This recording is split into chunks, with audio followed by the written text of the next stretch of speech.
Hello, I'm Liberty Scott, And I'm Hannah Scott. and we are Scott Family Farms. Scott Family Farms is a lifelong project of my father, which goes back about 10 to 15, much more longer than that, where we were first cultivating in Vancouver Island. And then my dad took us when we were children on a journey basically around the globe collecting different genetics and working. Oh gosh. That's okay. Where? So you went from Vancouver. Were you born and raised in Vancouver? I was actually born in Saskatchewan, Humboldt, and that's where my dad was breeding pigs and doing cannabis projects kind of underground. Did you say Humboldt? Yeah, Humboldt. Oh, that's incredible. The Canadian Humboldt. Yeah, yeah. And I was born in Regina, Saskatchewan. So we were both born in the prairies, but we were definitely raised as West Coast children. Yeah, we were moved as children, like very small toddlers, to Vancouver Island. That has a better climate to grow cannabis. You can kind of do it year round more in greenhouses. So What was it like growing up in Vancouver Island at that time as daughters of a well-known cultivator, but they had to be discreet? yeah, it was very fun. We were free to roam the forest. We grew up literally in the middle of a forest with rivers, bears, cougars, you name it. We I remember as kids like walking down the trails and on our property and finding greenhouses and entering and having like 16, 17 foot sativa plants, but not knowing what they were at the time. So thinking they were just some sort of like fruit or vegetables that my parents were cultivating. And then just, yeah, remembering like the smells of the greenhouses. And yeah, that's what I remember mostly as a child. Yeah, and then we were so blessed when I was about 6 years old, we moved all the way to Mexico for about a year of our lives. We went to a private school, and my father was up in the mountains cultivating up there and picking Jamaica, and we would drink fresh Jamaica every single day. What's Jamaica? It's a hibiscus. Here in Jamaica, they would call it sorrel, but in Mexico, it is Jamaica. Like agua de Jamaica, which would be just basically hibiscus water. Yeah, and Jamaica is pronounced Jamaica too in Mexico, which is kind of weird. Yeah. Did the Mexico? What was it like being kids in Mexico at that time? Because that would have been like the mid 2000s. Yeah, 2006. It was very surreal. It was so fun. We lived on a golf course. Like we had our backyard, our pool, and then the fence, and then it was the golf court. So when it would flood, crocodiles would roam all around like our fence line. Super trippy. And we had no idea what my dad was doing up there. We just knew he would go up into the mountains. He would tell us about like riding donkeys up mountains, but we really had no idea that he was cultivating cannabis and working on his genetics. How old were you around that time? I was 8. I turned 9 in Mexico, and I was 6, turning 7. It was such a great age for us. We were right in our prime of childhood. So the core memories that we have, speaking of the golf course, we would get boogie boards, or what are they called? Yeah, like skim boards. Skim boards, and the neighbor kids, we saw them doing it, and our parents let us go, and they would skim board across this huge flooded golf course. We had brought our dog from Vancouver Island to Mexico with us, and he was like a big bull mastiff, so we would hold on and he would pull us and we would surf along. Yeah, it was really fun. It was an incredible childhood. We were extremely blessed. And she learned Spanish fluently when we were there too, because she was so small and just I've lost it, but I did speak it fluently. the dog Sicario Scott down there. Yeah. Where did you go to after Mexico? We came back to Vancouver Island, where my dad continued to grow cannabis, kind of underground still. But then we were blessed again, and we were able to go to Europe, Morocco, more places that most people have to wait their whole life to go. What were those places? Europe. I know you traveled extensively, and it's fascinating me because you went to all the places where really they're the birthplace of cannabis in these specific directions. Yeah, we went to Morocco, where I know my dad was dealing with some hashish stuff over there and getting some genetics from over there. And then we went to like France, and then we went to Amsterdam, where my dad did a lot of work and spent a lot of time there. When did you begin cultivating? Because I know, from being in cannabis my whole life and having kids. Oh, hang on, Sicario. Oh no. Come on. Oh no. Ah! Dad, will you come get your doggy? Hang on. Babe, will you get the dog and just lock him inside? It's called real life. He was so relaxed, but Come on, Jacob's boy. in our yard. Come on. There we go. We got you. Jacob. Come on. He messed with the camera. That's not good, hey? It's all good. It's all gonna good. change the frame. No, it's fine. We got you. And in real life, that's real life. Yeah. That's life. And in show it. Ontario. Yeah, because see, I know that like when my son was a little boy, I used to have him be around everything I was doing, and so he was kind of cultivating because I would have him plug his own little mini trays, and it was great. He drew little pictures that I laminated and I kept That's so because it was sweet. little kid purity. Yeah. But then there was a point where like he started actually like cultivating, where you were working on like a more professional level, Yeah. and defined by just a level of responsibility. When did you really start getting involved? Because the thing is, when you're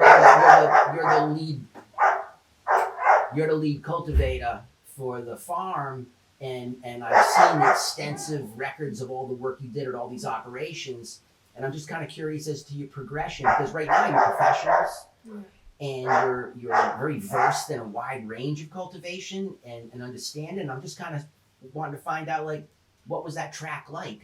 When did you begin, and how did you kind of progress? Yeah, so I began really at the age of 18. That's when I started to get more involved in the company. And my dad had a project in Richmond, and it was a legal cannabis project. And I started helping out there just with normal things, just like watering and plucking, just regular, basic, not breeding related tasks at 18. And then we came to Jamaica, and that's when I became very hands-on, kind of a leadership role. Your first time to Jamaica? Yeah. Because you were in Jamaica, then you left and went and worked in another part of the world, and then you came back to Jamaica. Yeah, this is the first time. That first trip to Jamaica was really where you built your foundation. Yeah, and that was in 2017. 2017. Yeah.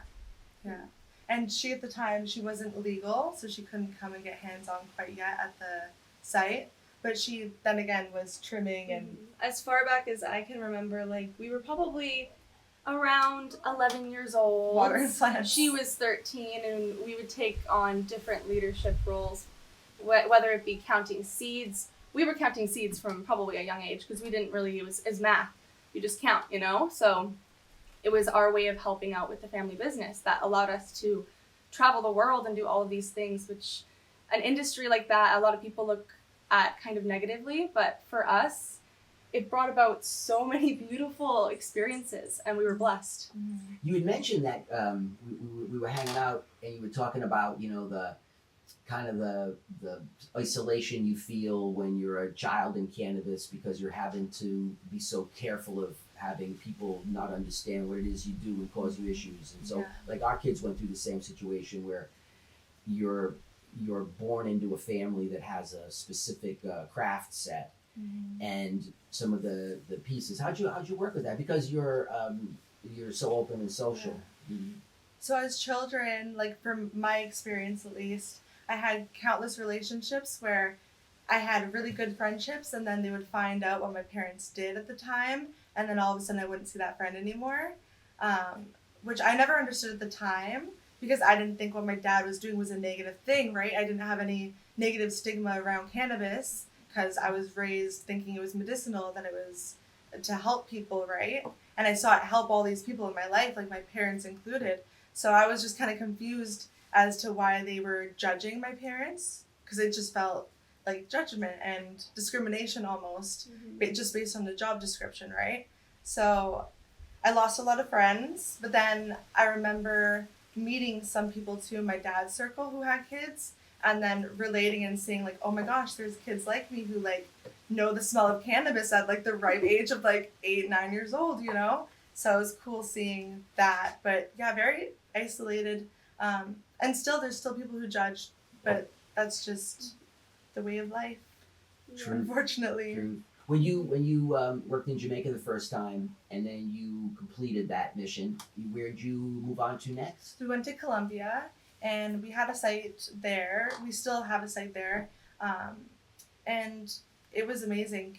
Colombia remains one of my favorite places to date. It's a beautiful climate to work, close to the equator, super hot, beautiful. We spent a lot of time waiting for the farm to be ready in Colombia, which was great because we had a lot of time to just travel and bond as sisters. At being adults, we were able to travel again for the first time in a long time. So where'd you travel to at that time? Were you like around Colombia, around South America? All the coastline, different towns. We spent most time in Santa Marta, Palomino, Barranquilla, all those little areas, and hostel life. That was it. The hostels up in Minca, I will never forget them. They are amazing. It's basically just a mountain community where there's a ton of mica. So basically the roads are littered in glitter. And there's no Wi-Fi. There's no common luxuries. But all these people from around the world gather and you're able to really connect. Mm-hmm. We stayed in a tree house together. It was incredible. But cannabis, extremely, extremely illegal there. Very illegal. I actually have a story I can tell you guys. I was on the beach with just my mom and I was smoking a joint down by the shoreline, and I looked over at the beach bar, and there's some cops on their motorbikes on the sand, just all having drinks. I was like, okay, better out this. So I walked back to my beach blanket, and I dug a little hole, and I buried my spliff. All of a sudden, I see the bikes rolling over to me.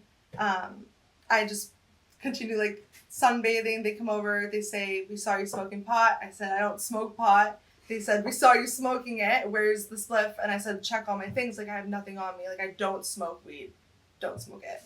They start digging on their hands and knees through the sand. They finally pick it up, hold it into the sunlight, and it's like that small, like a tiny little end of a spliff. And I don't speak Spanish. They don't speak English. They get handcuffs out, and then they get their Google translation out, and they say, we'll bring you to an ATM.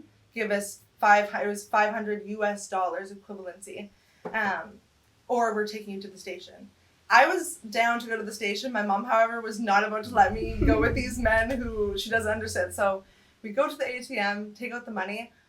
I find out that had I gone to the police station, it would have been $30 Canadian for what I had done. But it's very illegal there. They will arrest you for just a spliff they find in the sand, and they're corrupt. Yeah, they're very corrupt. That's funny because you're so welcoming, but when we got pulled over in a traffic stop or like a checkpoint here, and the police became aggressive, you jumped out of the rig and you demanded to be taken to his boss. Yeah. And you negotiated the deal, and then we cruised. But I was cracking up because we're getting pulled over in another country, and I was just like, "Ooh, Charles, you raised a lady tiger." And so it's funny because it went all the way back to you being a kid. Yeah. I've always, when it comes to things like that, I feel discriminated by those guys because they always ask why the female is driving the van. And Jamaica, culturally, it's a very sexist place. I come from Canada, where feminism's huge. Like, everyone's equal. You're able to be whoever you want. And here, there's like a lot of different stigmas. And one of them being is females are bad drivers. They shouldn't be driving. The male should always be the one carrying the passenger princess. That's not it. So I always feel judged when they get me to get out of the vehicle, they know who I am, so. They do. They know who you are. Oh, and you can definitely drive. We were cracking up, but we were like, if you ever wanted to get out of cannabis and get into race car driving, you'd have a amazing. Yeah, you'd have a backup plan. Yeah, you have a backup plan. She gets it from mama. Like, oh, nice. That's gonna get it from your mama. So you were in Colombia. It took a long time to get the facility set up, and in that time you get to tour and enjoy the Colombian culture and I love Colombia too. It's gorgeous. And one of the operations your dad was involved in was just down the street from a spot that I had checked out, and we knew some common people and stuff. So it was funny because it's always nice to bump into people from other operations, connecting you from other people. Yeah. And when everybody has good things to say, it just lets you know everything was solid. Mm-hmm. So you get in and you get to start cultivating in Colombia. Yeah. And how long did that last, and where did you move forward? And then I think you went to Jamaica after Colombia? No, we were in Jamaica Yeah. and then Then Colombia, Colombia. and then we returned back to Canada. Back to Canada, because I was gonna say, I'm trying to figure out where I saw the photos of that large operation. Salt Spring Island. Salt Spring Island, where you're doing all the propagation Yes. for a massive facility. I'm someone who's That was London, That Ontario. was London, Ontario. that was a lot So of we've profit. done a lot of different projects. Yeah, that's what I mean. There's so many, and I saw the photos, and it was just impressive because the ability to go from what I would call really high concept, low infrastructure to extremely high infrastructure, low concept. So to me, the modern world of cannabis is really low concept, incredible amounts of technological assistance, Oh yeah. and cultivation in the field is high concept, low amounts of technical assistance. And so to be able to swing between the two of them is rare for people. I found it extremely challenging, to be honest. It was. And it was hard to keep the joy alive growing cannabis when there's so much paperwork involved. That was the one thing, and having to kill plants if they touch the floor, like things like that. You become attached to your plants. You love your genetics. Each plant is, unique in itself. You don't want to just treat them like a barcode and chuck them out when a leaf hits the ground. Like That's what they are in a government facility. Yeah. They're a barcode.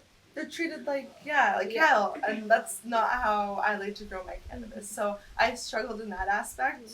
And there's a lot of underpaying in the industry that we took witness to with the government. Unfortunately, like the people who are growing the weed are getting minimal amounts of money, but then you see the people in the dispensaries are getting paid $25 an hour. And all the people working in those GMP facilities are often foreigners from other countries. And not only that, but they can sometimes be in unsafe positions.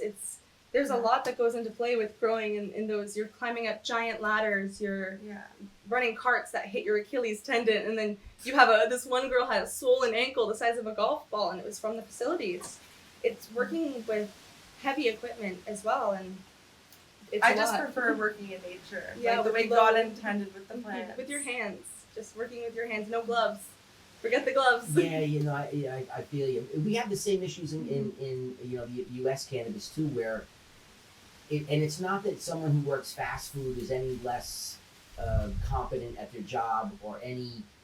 It's not like to be demeaning at what you do, but it's that if you're making $4 or $5 less than someone who's working in the service industry, and you're in the cannabis industry, it just doesn't make any sense, and it's abusive. The money on the top end of the game is massive, but the myth of trickle down economics doesn't apply. It applied in the old world of cannabis, and I've said this before, that the only time I see trickle down economics work is when you have like a cultivation community, to where what you're doing is you're organically supporting the people around you in a way that's healthy, so that there's always enough. But what I see in modern cannabis is it's more of like a colonialism model, an extraction model, and the only people that have enough are the ones at the top, and everyone else is struggling to try to find a place of happiness and competency so that skills and paycheck match. Because if you don't get paid, it's impossible to remain. That's why I feel extremely blessed to work for my father in that aspect, and work a family business, because you know that someone who loves and cares for you and has your entire life isn't going to use and abuse you that way, right? No, and what I noticed too is that it extends to the people on your team. Truly. Oh, truly. The people on the team around you are all treated as family members, and we're all hanging in the house, we're all spending time together. We love each other. Yeah, no, We're a small Stock Family Farms is a wonderful frame for. And Jamaica's brand. one love. Yes. It's kind of like our family. true. Like it's one love. Like we're all like, What's the project that you're working on right now here? What's the focus? So we right now are focusing on our hazes mostly, and just getting as much seeds out there as we can, and bringing back genetics from decades ago, and bringing them back to life. Because you don't see a lot of the old strains of my father's on the market anymore, and they're definitely of quality, and they need to be Brought to life. Yeah. And also, we're just a small team of 4 people working here with thousands of plants and acres of field. So we are really family. When we say Scott Family Farms, it is my sister and I, my father, my fiance, and our practical brother, Garnet. And we all love each other, and we live together. Yeah. And it shows. Our plants are happy, and they're also family. And it was a stunning thing to see. See, you mean your pops been friends for a while, but we only met here the first time. And I was just really excited to be able to see what he was working with because he's sending me photos, and it's really like going back in time. And I've been involved in cannabis since '78, and so many of these things from the past, due to the illegalities of cannabis and the realities of having to grow indoor and the realities of having to have quick cycle plants, it changed the gene pool, and it took away an incredible experience. It's not just there's things, but it's directions. The cannabinoid metabolite profiles take you to different places, and Heritage. they reflect the cultures they came from. And so when I saw what he was doing, because I see crops constantly of huge scale, but they're really, it's an acre of the same exact clone. And on this one, it was incredible amount of different lines that were being selected and sorted. And what I knew is that when I came out, I'd be able to look at the range of expression within the line. Yeah. And I just didn't expect to meet the family. I didn't realize the complexity of his project and how his kids and his adopted children are so integral in it. And it was just, they kind of emotionally caught me. And that's why I wanted to, capture you, because I think that what you have is a skewed reality in cannabis. And that when people look into the world of cannabis, they find it hard to find someone to identify with.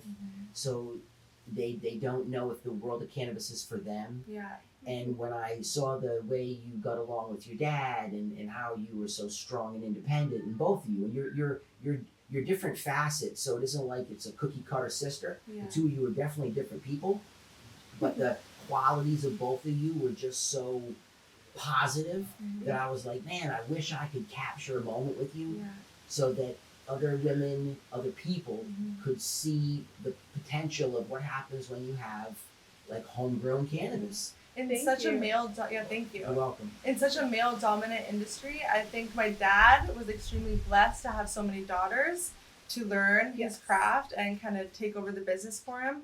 Because there's not many young females at all, for young people who are interested in growing cannabis or just passionate about it, to look up to it all.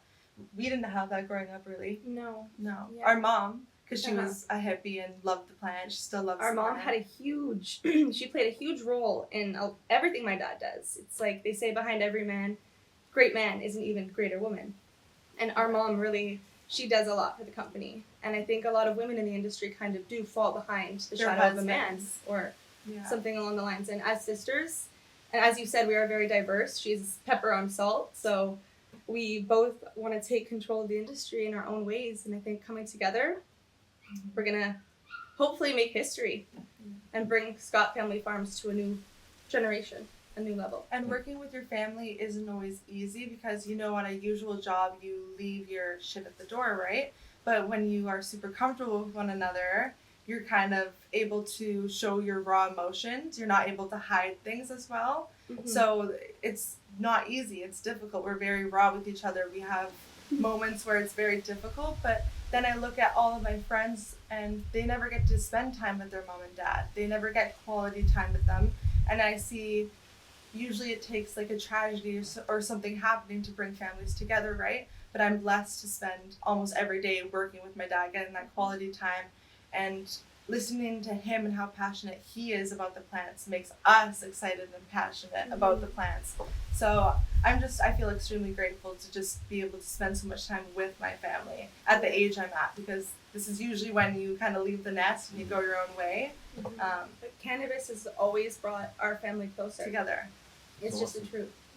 What do you want to do next? Do you have like in terms of projects and stuff? Are there some things you're interested in that you want to go into the route of? What's on your mind? So we want to release Femme collection. So it's not only feminized seeds, but we want to both breed some strains that are inspired by the modern feminist. Yeah. So we hopefully can take control a little bit in the next year and breed some strains to bring to you guys about the modern and we're feminist. going to be doing all of our favorites and crisscrossing them. Yeah, making some really dank epic stuff. Yeah, epic strains. And releasing them only as femmes, just because it's a whole femme collection. Yeah, the divine feminine. Yeah. Exactly, Yes. the divine feminine. Awesome. Well, thank you so much for the time. It's just been a pleasure to be able to be around you for the last couple of days, and I just was, I was just so impressed with just how intelligent you were with your craft, but also like just how gracious you were as hosts. And I've been having this issue. We've been trying to build a team for a project, and we were trying to look for women cultivators to be able to start to look through. And I started to reach out to everyone I knew, and I reached out to a lot of women, but we couldn't find other women. So what it made me realize was that it was this incredibly skewed, disproportionate population. And to me, that didn't, and it's not really about like, I always call it, you know, like trendy shit, right? Where you gotta have someone of this, but that's not what it was about. It was about, my whole career was built off of good people. And what I noticed is it gave me a phenomenally diverse group of people I worked with my whole life. And it changed me by giving me a much more rounded picture of the world. So it smooths a lot of my edges off, and it made the projects we did better because we were able to really address the needs of many, not just my demographic. And I was just so frustrated by not being able to easily find talent when I know it exists because it's not recognized.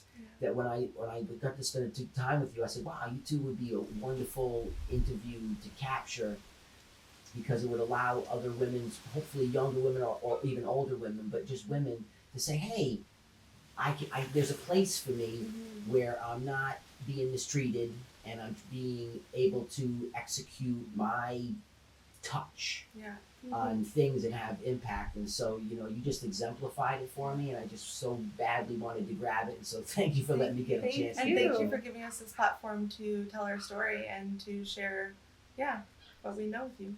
My pleasure. Sincerely. Thank you. Awesome. Thank you. And it's been a pleasure having you.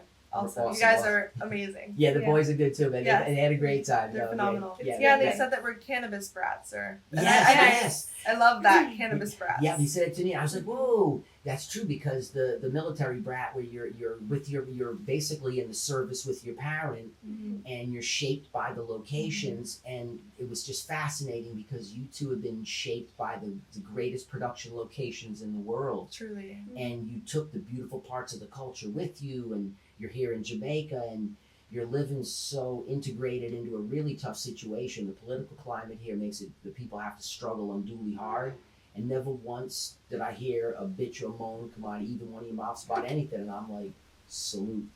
So, thank you. Awesome. That means a lot. Yeah, we love Jamaica, honestly, regardless of all the troubles it brings and hardship that there is here. We love the country. It's the best place to grow. As my dad says, it's one of the best places because of the light, the 12. The soil is super rich. Yeah, the soil on your farm was incredible. You get terpene Dark that you just chocolate don't get. soil. Yeah, you just don't get in other places from everything. And it really works. Awesome. Come to Jamaica. All right, right on. Okay, cheers.